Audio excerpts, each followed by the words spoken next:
now we're going to continue our program with the growth stories, from regional project to global super app. We will hear two extremely exciting and unconventional stories about a male CEO running an outstanding startup in the period and cycle tracking space, and an ex-photojournalist founding a data company in the automotive industry.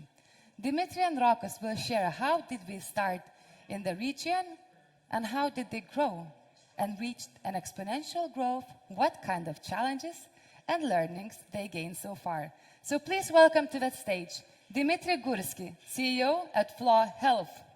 Applause! Rokas Medonis, co-founder and CEO at carVertical. And the discussion will be moderated by Gabrielė Poteliūnaitė, Senior Associate at Change Ventures.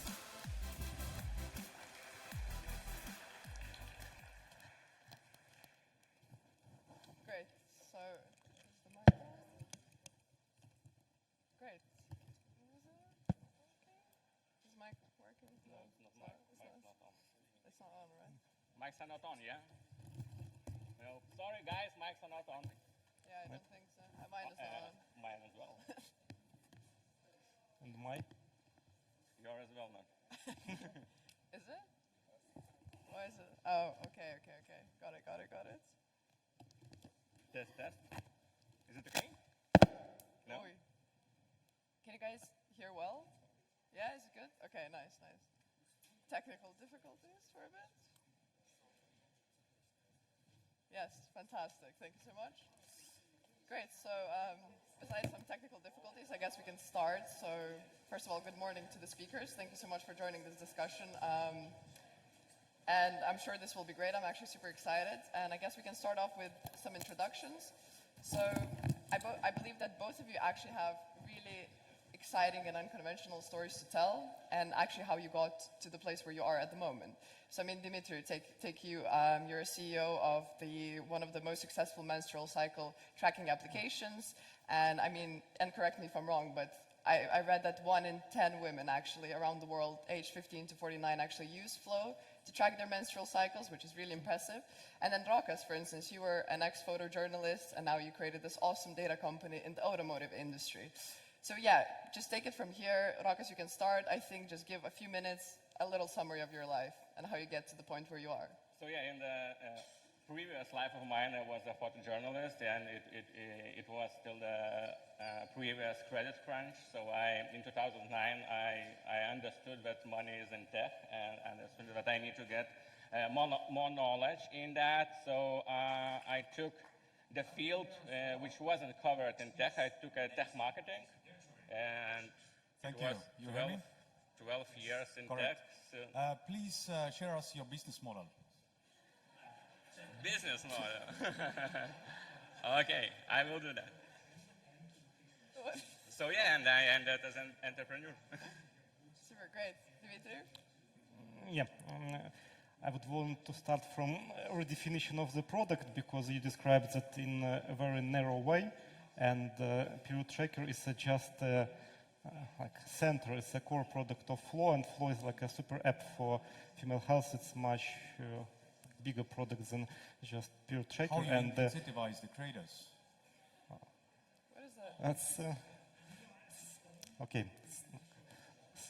Somebody's pretty nasty here. And talking about our achievements, Flow is the most popular health and fitness app in the world. We have 50 million monthly active users, and in the United States, for example, 15% of all women younger than 40 are our active users, and the same in Lithuania, for example, even more probably. And we have revenue at the level 120, 130 million at this moment. Like all people in startup world like to talk about fundraising and money, and our last round was 1 year ago, and we raised capital by valuation 800 million, and maybe I may assume that probably we are currently unicorn. I don't know, because of market correction, but maybe because the revenue was doubled since that. And also I have experience with other products because I'm partner in Palt, and totally we started and financed maybe 15 companies, and we exited 6 times up to this moment, including exits to Google, Facebook, Farfetch, and like it's my background and our achievements. Great, thank you. So I think as the topic of this conversation is to sort of how to scale local companies and succeed globally. So Rokas, if you could start, we know that for most startups actually the biggest challenge is to scale successfully globally. So if you could also share I think it's going to be super useful for earlier stage founders to sort of understand what are the strategies that worked best for you when choosing which new markets to enter, and how did you make these decisions? And also, if you could also cover which markets are you operating in at the moment? Yeah, so at the moment we operate in 27 markets. It's basically all European Union, United States, Australia, what is left from CIS region, because of course on the first day of the war we totally closed Russia, Belarus. And we see also 6 more markets have come. So, but in a data company, you know, I came from the marketing field, so I would really like that in this company, the marketing would say where to go next, but in reality, in data company, data team says where you can go next. So in our perspectives, for example, if you want to start some Romania, okay, let's start Romania market. What you can do? What is our data coverage? We can, you know, put 3 different segments on the data: the global data, the regional data, and the local data. So when we are checking the Romania, can we make and put proper sellable product only with global data that covers Romania? No. Can we get a fast access of the regional data? Yes. Okay, so already 2 ticks. Then we need to check the countries which are making the export to your target country, and when all those data ticks are covered, then we can enter the market. So basically data is the king when you're on a decision where to go next. Thank you. Dmitry? We started globally from the very beginning, and my personal philosophy is that it's really difficult to start locally and then become a global company. You should start globally from the very beginning, or at least choose big market. And we still mostly focused on English-speaking countries like United States, United Kingdom, and in English-speaking world we in maybe 70% of our revenue, and we just started to make proper localization for the rest of regions. And I don't think that it was a wrong strategy, because focus is always very significant, and among main reasons why startups fail, I would say like lack of focus, and this like a grit to make too many things simultaneously and to target too many markets simultaneously. Yeah, that's a very good point. So maybe now we can also transition sort of, Roka, you can take from here. Since you guys scaled, you know, all over the world, it's like, what are the main mistakes maybe that you made while scaling or trying to scale? What are the main issues that you ran into? So, you know, the main mistake that was mentioned just now, and is a question about multi-product, and then you need to go as a company to multi-product. So it was 2018, you know, we just came to and start tackling this auto data vertical, and it wasn't really all vertical without any tech innovations and etc. And all the tech team is looking at that, and all the marketing is looking at that. Oh fuck, we need to make every possible product to that vertical. And of course we have initial funding. On that moment, that funding seems like endless. And you know, after a few months of development, you're going into realization that you will just burn out in like next 18 months if you won't get focused on one. Try to build as fast as you can a sellable MVP product and try to scale it as fast as possible. And only now in 2022, when our revenue is more than 20 mil and we have a team of almost 100 people, only now we are starting going into multi-product, and only now we're starting thinking how to put all those products into one ecosystem. Okay, And what kind of like multi-product, what is the dimensions that you're thinking about inside the now company? vertical is, you can go from the building the classified, which is based on the car data. You can reinvent a pricing valuation tools. You can even go into modern CRMs for the workshops and et cetera, et cetera. That's, it's, in our vertical, it's always about reinventing what is already invented. And that's the main reason why I started this business, because I was looking from 2013, a product, old product, it could be free product or the cash cow type of product, but from the old internet era. And I tackled that product. It's like win number checkup. It's life, from the early days of the internet, basically from the first days of the internet. So I took this product, took the team, and we started to reinvent it. So, and what we're doing after that, and with what are our next products, is basically also reinventing what is already built like 20 years ago or 15 years ago. Okay, very clear. Thank you. Dmitry, if you can take over.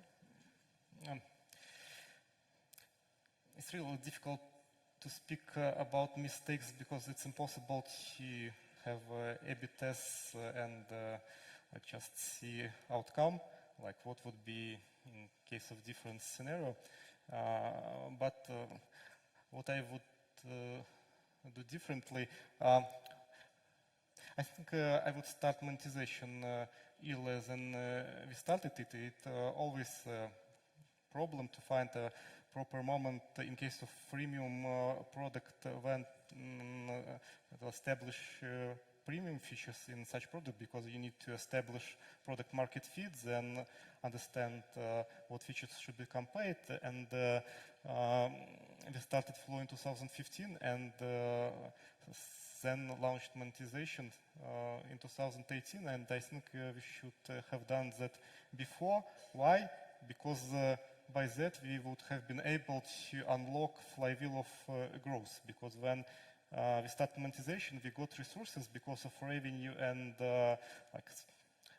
valuation, high valuation, like bigger cash from investors, to hire more people and to iterate more and more and more, and it was like a flywheel of value creation. And without those resources, development was pretty slow. And maybe I would change that, but it's always difficult to choose the proper moment, because people much more often make another mistake. They start monetize product too early without proper product market fit, and in this case, problem is becoming even worse, because you just can't iterate enough fast with the paid product because of cost of traffic and many other reasons.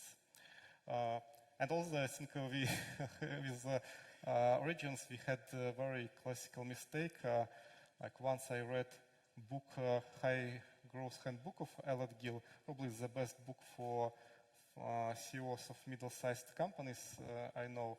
And at the end of this book was a page like 5 things never to do, never, without any questions. And one thing was never try to make business in China, never try to put your product and put and grow your product in China. And of course we did the opposite, and we lost like some money and some efforts and some resources on that. But I'm currently even happy that we failed that, because companies which got success in China this year were just eliminated from App Store by government, games, and etc. because of regulations. And I'm even pretty glad that we failed earlier in China. Cool. I think I wanted to come back a tiny bit. I think, Rokas, you also touched upon this in a sense, like, we hear that you need to innovate and go multi-product at some point for sure as a company in your life. When is it the right time, would you say, to start going multi-product? Should founders do it from the beginning? Should they do focus, and only then start to do multi-product? What is your view on that? In our case, when our budget sheets allows us to do that, we started doing that. Because we're not into raising game, we're scaling this product only as a bootstrap module. We went to cash flow positive in the 14 or 15 months from the very start of selling that, and when our budget sheets allowed it, and we decided to do that. Cool, clear. So I think that's another interesting topic to touch upon is since you raised external capital from venture capital funds and you've been bootstrapping. So how did it, now when you look back, would you wish you have raised from VCs or how did it set up you for a different journey since you've been bootstrapping? We in general raised, but we made a crowdfunding, model when the ICO fever was in 2017, 2018. So in general, we used ICO funding to kickstart our product. And you can consider it as a free money in general because you didn't give away a much of your company in the really early stage. And why not venture capital? Because I was working in the VC firm, and I'm skeptical into raising money into really early.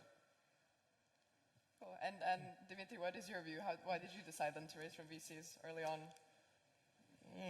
Of course, it's always like bless and curse, because bless, in most of cases, you just can't build something valuable without external capital, because to sell something, you need to build something. And in many industries, to build something, you need to have very substantial capital. It's the same as, you can't, for example, open plant without plant. And the same here. You need to build something to start to sell, and in many industries, you just can't bootstrap because you need to have something to sell. And of course, external capital increase speed of growth, and it increase and attractiveness of the company because you may provide options and by that attract stronger people to your company because of such compensation. But that's also a kind of curse as well, because, for example, if you're raising external capital, you have to grow fast. You must grow fast, and in this case, it's not very always good for founder of the company to grow fast and have this blitzscaling model, because by that, venture capital needs to have a unicorn, and for fund, it's enough to have one unicorn for fund, to pay back, and they need blitzscaling, hyper growth from companies. But when you're making hyper growth, you just increase chances that you would just die in the middle, and you reduce chances for good outcome for yourself.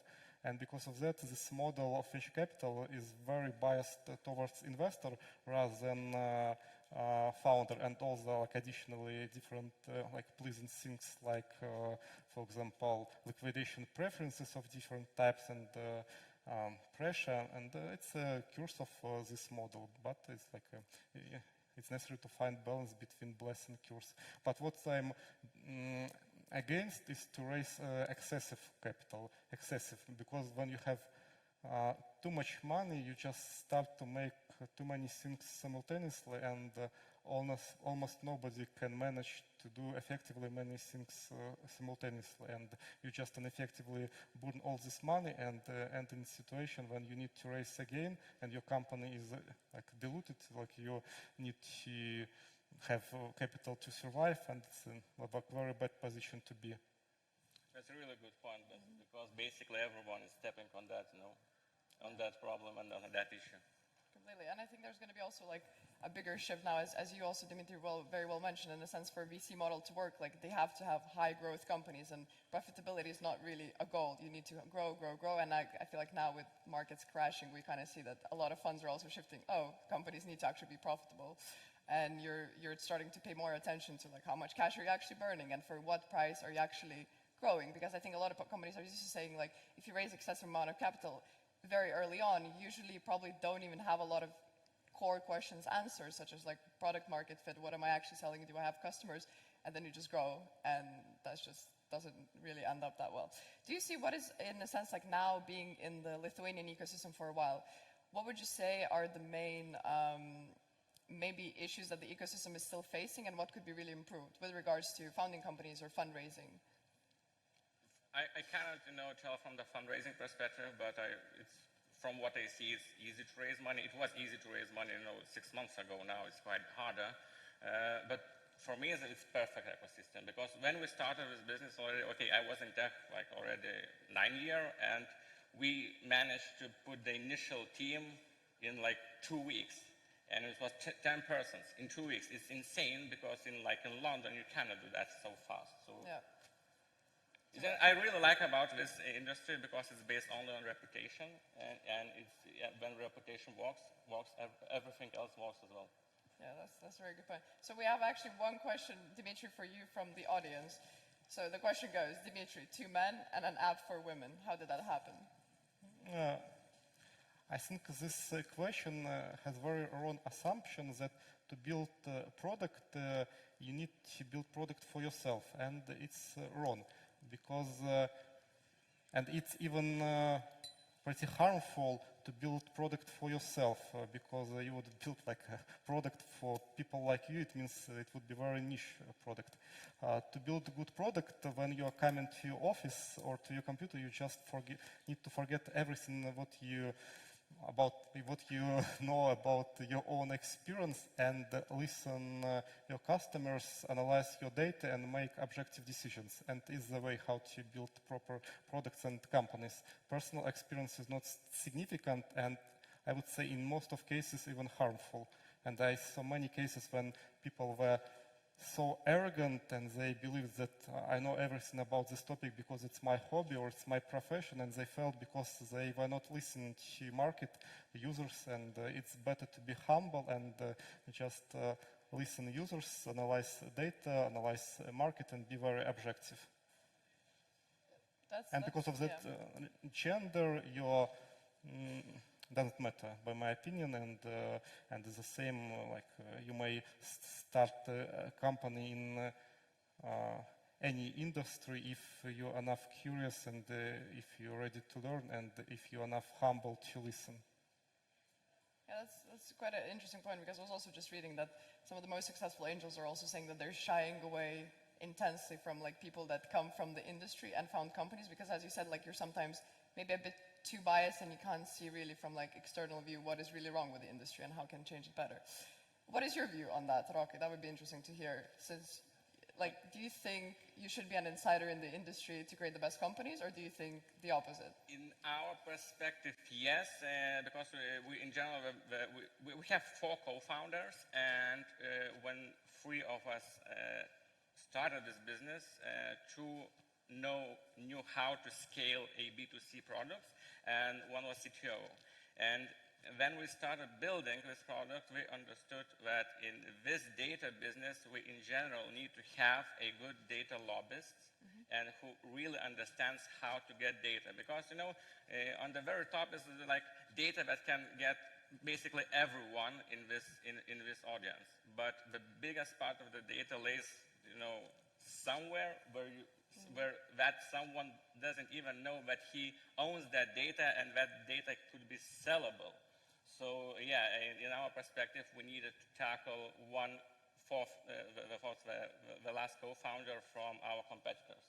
Okay, cool. So coming now, you touched also on an interesting topic. I mean, for the company to succeed, we always say it's the team, and the founders, right? So what kind of key hires or the team composition that sets up founders or startups for success, would you say, to grow globally? So I think our model is totally works because 2 marketers. 1 marketer knows how to run the organization, 1 tech, and 1 data acquisition guy in general, and he is also responsible for the product side. Okay, and Dmitry, in your case? I think it's impossible to be ideal professional, but it's possible to build ideal teams by augmentation of people. It means that when you're building team, you should understand skills and traits of people and augment them to each other to build a very well balanced team, and it's the most significant by my opinion. And of course, at the early stage, it's necessary to have people who just can work together in difficult times, because when you have difficult times, then people start to argue. And you need to be with people who can go through difficult time with you and not to be too toxic at such moments. That's very good. So we have another question. So it's a bit broad, but what kind of people actually you look for when hiring for senior roles? So we know that's the question also about ecosystem. Okay, we have leaders, you know, who are basically taking 80% of the market of the you know, the specialists. And then we, for example, a company which grows, okay, twice as previous year every year, but we're not making the fundraising. That means we're not taking, you know, plenty of specialists. We have our, you know, I would say already a mantra, which we're calling hire slow. And our logic was just to hire seniors, and if you cannot hire the senior position, hire mid. So that's totally works for us, you know, and you have plenty of older specialists. I also, you know, I'm calling our company as a serious person company, you know, when no one is interested already in partying. Yeah. We have families, and we know where we're heading with their lives. Yeah, that's fair. And when you hire mid-level people, they can grow them into seniors. And then Dmitry, maybe it would be also interesting to hear your perspective. I will give slightly another advice. We have quite big company already, like 450 people, something like that, with many layers. And I would say that based on my observation and my experience and the data from like bigger companies like Fortune 500, it's close to impossible be absolutely right in hiring. Even in companies like Google, in case of hiring of top managers, the level of mistakes at the level of 50%. It means that during 1 year, half of people or being fired or leaving the company, or they just like miss expectation. And conclusion from that you just need, of course, be very careful with hiring, but because potential level of mistake at the level of 50% if you are really good with hiring, and much more if you're not so good, you just need to fix this mistake fast. And it means that after probation period, if you see that something don't work, fire, and it's the single way how to do that properly. How do you view that? We have basically zero rotation in company. We have Really? in 5 years only 4 people left, and 3 of them left to make their own startups or something. Impressive. So I cannot say nothing about firing people. Usually, absence of when you have the same people for a very long time, it usually means that standard is not high enough. Sorry. No, my standards are quite good, you know. Because nobody can hire 100% correctly. Even in Google, the best people, I may advise you to read book work rules of previous main HR of Google. And even at Google, the best managers have level of right choice in hiring like at the level of 70%.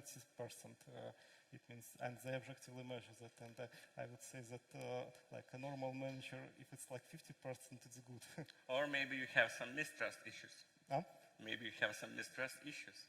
No, no, it's not about that. It's problems that people are really bad in assessing of other people, really bad. And you can't make a right decision in hiring just based on job interview, based on like task work, because the effectiveness of, you just can't make proper assessment. It's self-delusion.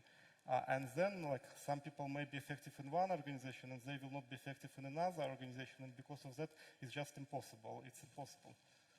It's like the single way. It's just like to start to work, and if you see in 3 months for normal, like for just like people, and for 6 months for top managers that it just doesn't work, you should like give like a golden parachute and say like, seems that it doesn't work, and thank you for the attempt, and let's. Yeah, I guess we could have a very long discussion here, like the intricacies of each, how to run or hire or fire people in each company. But okay, we have another question from the audience, which is, again, a tiny bit broad, but then how much capital do you need to go global? Is there even such a number? How much is sufficient, I suppose? I can say only from carVertical's runway. So in general, it costed for us to build it from 2018 to 14 months from 2018. We spent 4.5 million to build a sellable MVP, and from that moment, we have some, of course, budget left, and we started scaling it. So. Okay, clear. Dmitry? Because I may share with you like number that up to this moment we raised maybe 70 million in primary capital and close to 100 million in secondaries. It means that we totally investors like put bet in like 150 million with something to our company. It's quite substantial, but currently our budget doesn't assume next fundraising, and mostly because we think that current market is very difficult, and it will be pretty difficult to raise next 12-24 months, and we decided just to be prepared to live without any additional fundraising. And because of substantial revenue we can't do that, we like limited like our hiring plans and scaling plans.